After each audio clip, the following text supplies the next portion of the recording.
காலை வணக்கம் நண்பர்களே. இந்த அருமையான காலையில் இன்று காலையில் நான் எழுந்து என்னுடைய காலை கடமைகளை எல்லாம் முடித்த பிறகு ஒரு நடைப்பயிற்சிக்கு சென்றிருந்தேன். எங்கள் வீட்டுக்கு அருகில் இருக்கக்கூடிய ஒரு பூங்காவில். அங்கு ஒரு 20 பேர் கூடியிருந்ததை கண்டேன். உடல் பயிற்சியில் ஈடுபட்டு கொண்டிருந்தார்கள்.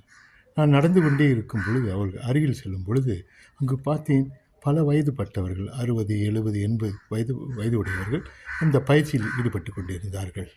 நான் என் நடையை தொடர்ந்து அதற்கு பிறகு அவர்களிடம் போய் அருகில் சென்று பேசும் பொழுது கிட்டத்தட்ட ஒரு 20 முதியவர்கள், குறிப்பாக சீன சமயத்தை சார்ந்தவர்கள், சீனர்கள், அவர்கள் பயிற்சியில் ஈடுபட்டு கொண்டிருந்தார்கள்.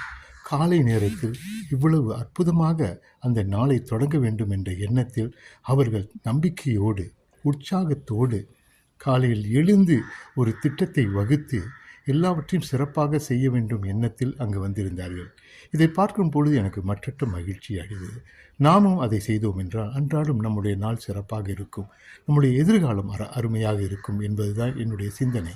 அதனால் எழுந்தவுடன் நாம் முக்கியமாக செய்ய வேண்டிய ஒரு முக்கியமான 5 கடமைகள்: நாம் நம்பிக்கை கொள்ள வேண்டும், உற்சாகமாக இருக்க வேண்டும், ஏதோ ஒரு செயல் திட்டத்தை ஈடுபடும், திறமைகளை வளர்த்துக்கொள்ளும். ஒரு உடல் பயிற்சியும் ஒரு திறமையை வளர்த்துக் கொள்வதற்கான வழிமுறை தான். நேரம் என்பது பொன்னானது. காலையில் இருந்து அந்த காலையை சிறப்பாக நாம் தொடங்கும் பொழுது வாழ்க்கை மிக மிக சிறப்பாக இருக்கும் என்பதுதான் என்னுடைய கருத்து. இதற்கு இன்னொரு முக்கியமான காரணம் நேரம். அந்த நேரத்தை, பொன்னான நேரத்தை காலையில் நாம் தொடங்கிவிட்டோம் என்றால், ஒரு நாள் முழுவதும் உற்சாகமாக இருந்தோம் என்றால் நிச்சயமாக வாழ்க்கை சிறப்பாக இருக்கும். இந்த சிந்தனையோடு உங்களுடன் விடைபெறுவதற்கு முன் ஒரு சில நாமும் அதை பின்பற்ற வேண்டும் என்று கூறி, இந்த நாள் உங்களுக்கு சிறப்பாக அமைய வேண்டும் என்று வாழ்த்தி நான் விடைபெறுகின்றேன். நன்றி.